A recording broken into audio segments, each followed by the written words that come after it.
Welcome to the Real United Kingdom.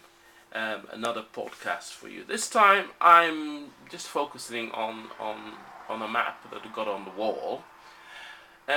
Last week I took a 3 days break down to a part of England called the English Riviera.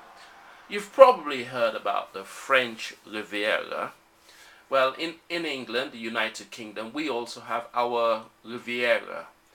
Now, the Riviera is found on the almost the most bottom part of England. So if you imagine England as a rabbit, it's on the bottom part of it, and it's a very beautiful part of the country. I'd really recommend it. So look, here's a description of a brief overview of some of the things you can see and do. Now, first of all, the English Riviera is in South Devon, and it's actually made up of three main parts. The Torbay really is made up of two words put together, Tor Bay. So it's a huge bay.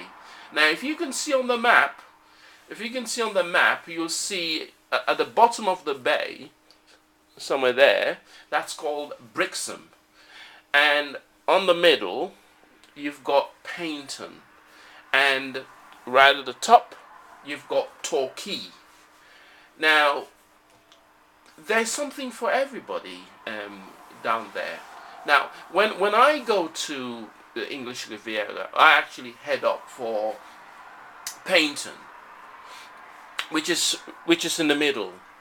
The thing about Paynton, it's between Torquay and Brixham. But what's really good about it is that you really are set up to go to do lots of things there, but you are set up to either go to Torquay or to go to Brixham. So let me just give a brief overview of each of the parts.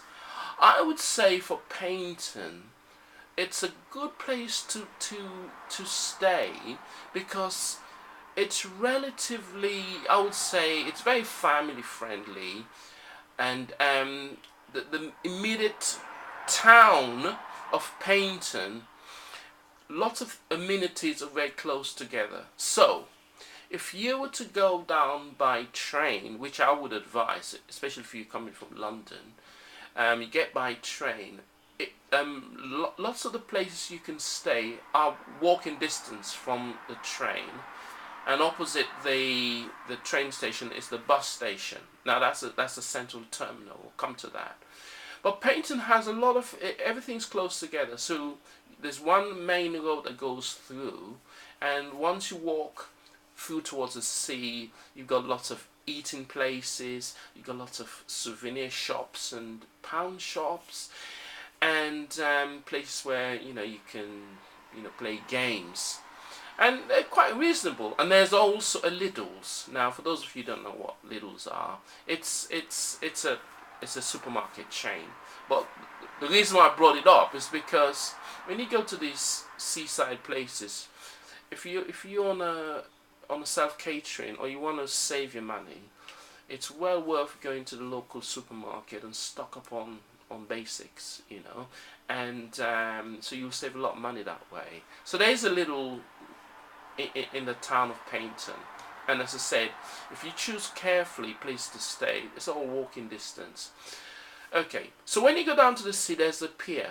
Now it's really, it's not a great of piers in England, but it's recently been purchased by a new owner, so it feels newish, and a lot of games, and there's shops where you can buy refreshments, and there's a it's almost like an adventure sort of bit towards the end.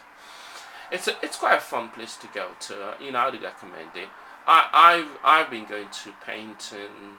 I used to go to Paynton with my son when he was in a buggy, or when he was like a toddler, and we used to go, I would say, on and off over quite a few years till he got to around say 8, 10, then we stopped going. And so we used to go to the pier.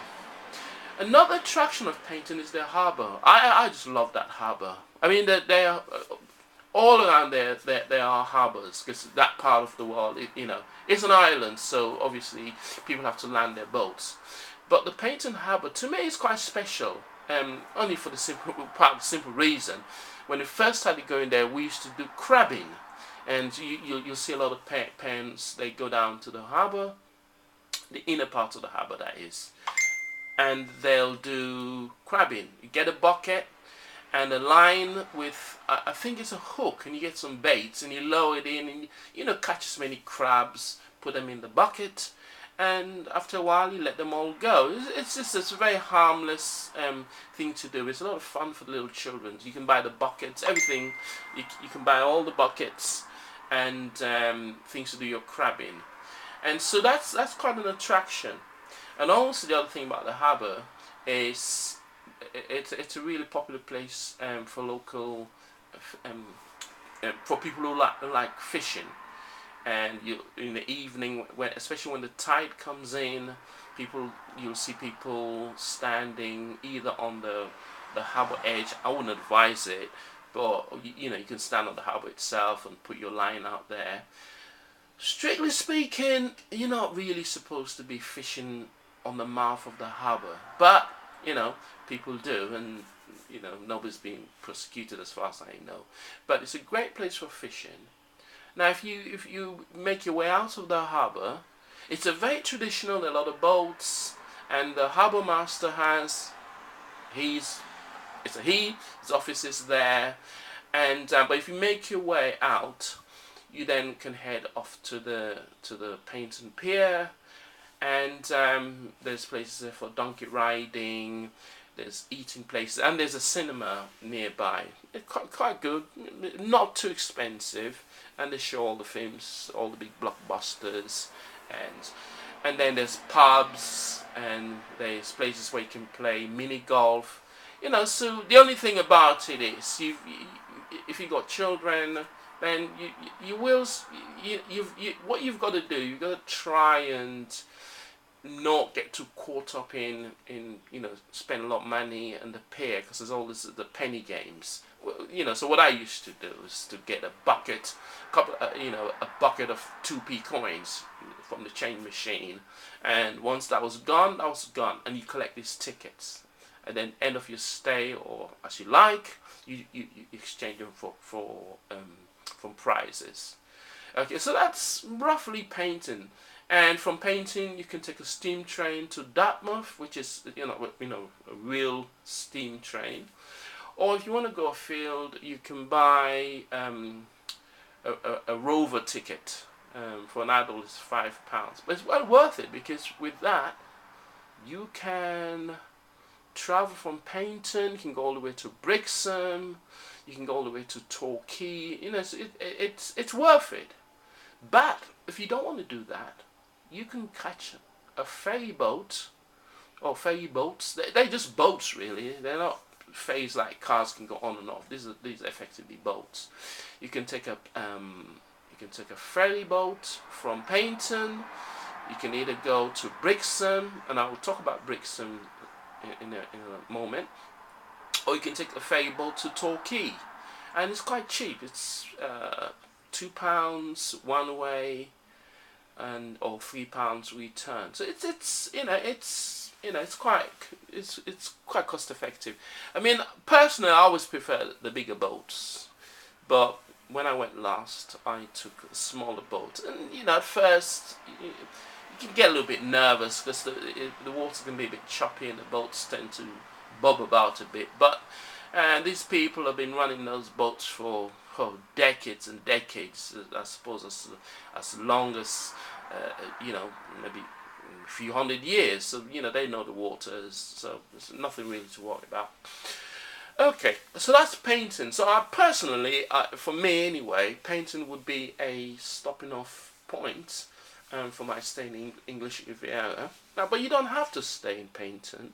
One thing you can do is go to the Paynton Zoo. It's a fantastic zoo. It's very, very big. I mean, It's out in the country. There's plenty of space, and it's far, far bigger than the London Zoo. I mean, there shouldn't be any comparison, but they've just got the space, and so the Paynton Zoo is well worth a trip. You know, it's a day trip, and go to the zoo, see all the big animals and small creatures. So that's worth a trip.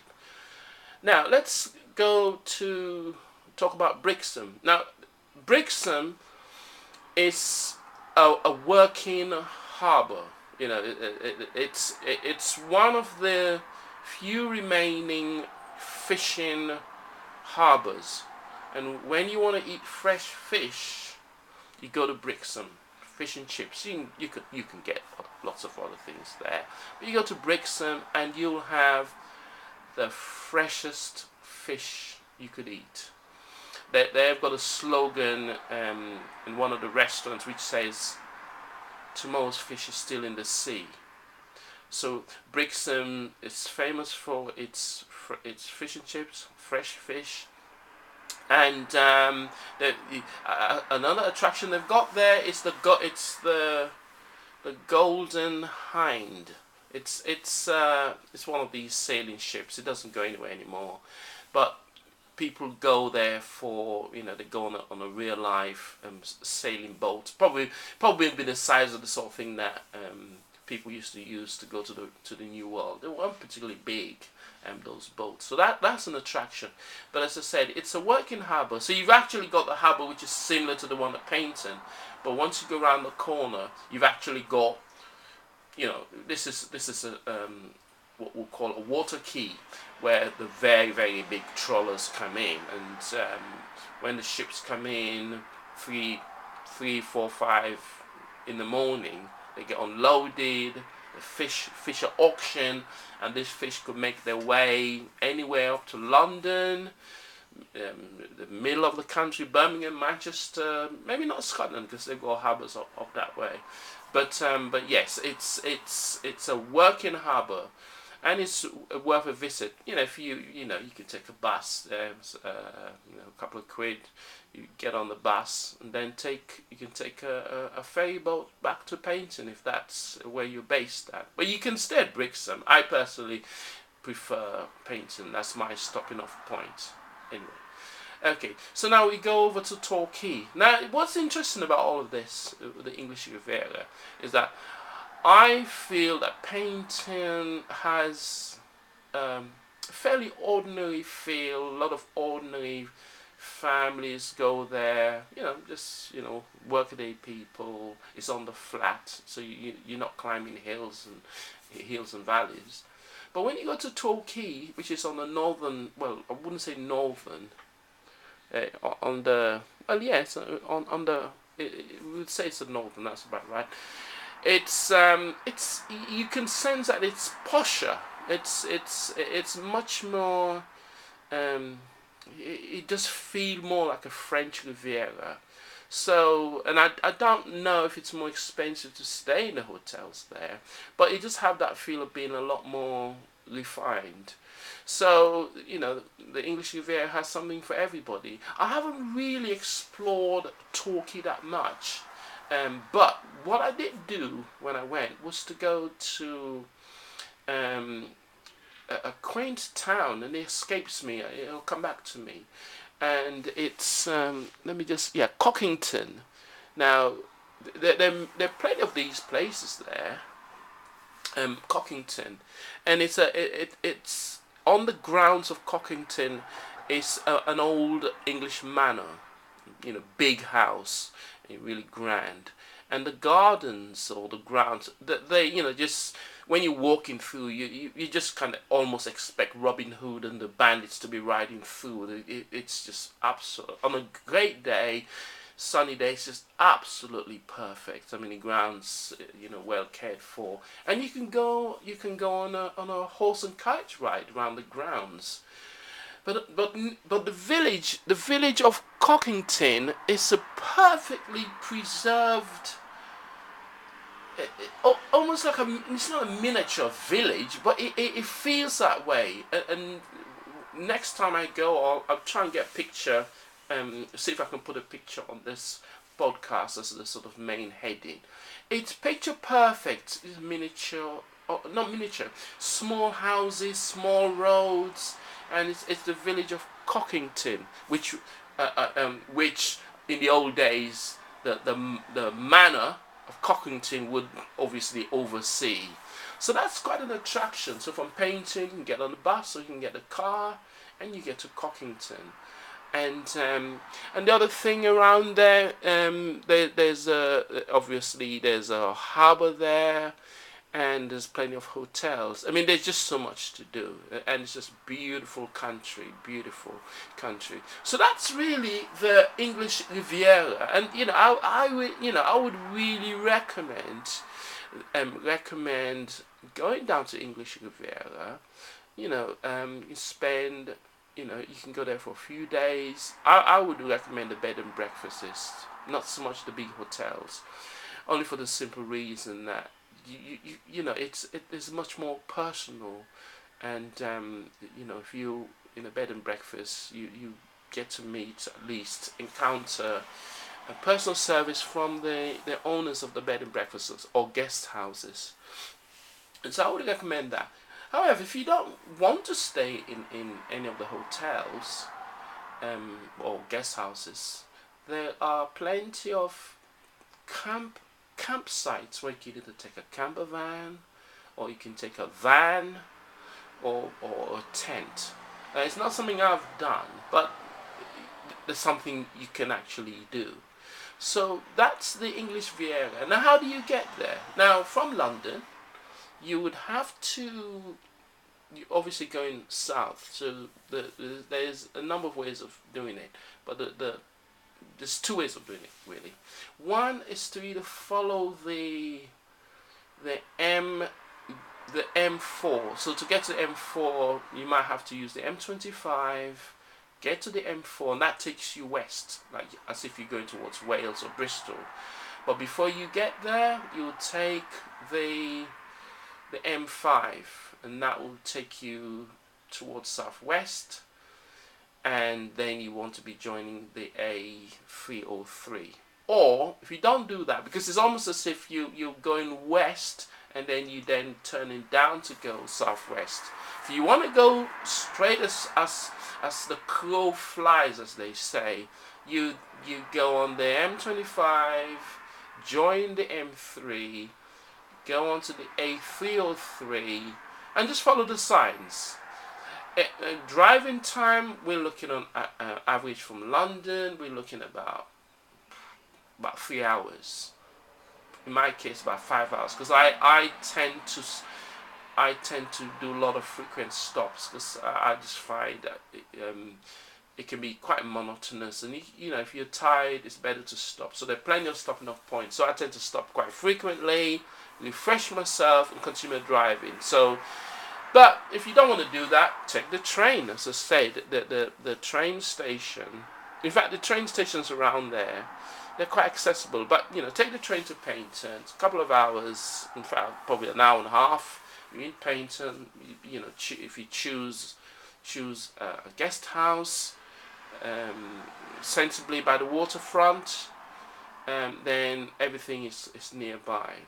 But I really recommend that, for a few days or with a family. If you're going with small children, there's plenty to do, even with teenagers. But what I would suggest is that if you're like me, I like to plan.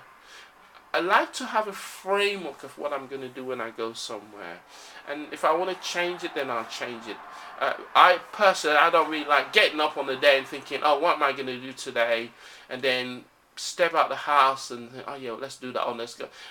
I feel it's just a waste of time. It's nice to get a framework, and maybe in another video I'll talk about how I plan to get the maximum out of places that I visit. And I've traveled different parts of the world, and I like to get the maximum out of where I go to. So I think, but some people, they think, oh well, it can be spontaneous. That's great. Each to his own. But I think to get the best out of places, do a lot of research. Find out from the locals, look up the maps. Now with the internet, you can practically see where you're going, what's up, and just plan your day. And especially, it's quite important, especially when it comes to saving money. If you plan, you can plan your eating. You can have some snacks that you can already buy, rather than, because when you go to these places and you start buying snacks, you're gonna spend a lot of money because these are tourist prices.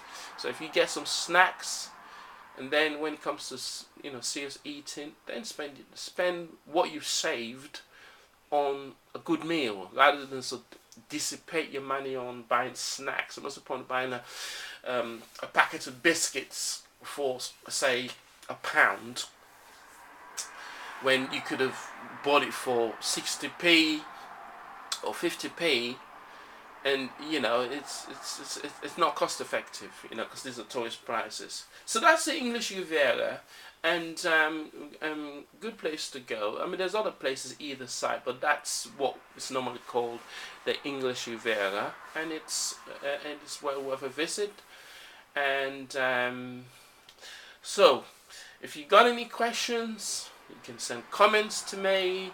I do know a fair amount about there, and I'm quite happy to answer questions. Or if there's similar questions, or depends on the questions, I can answer that in a video.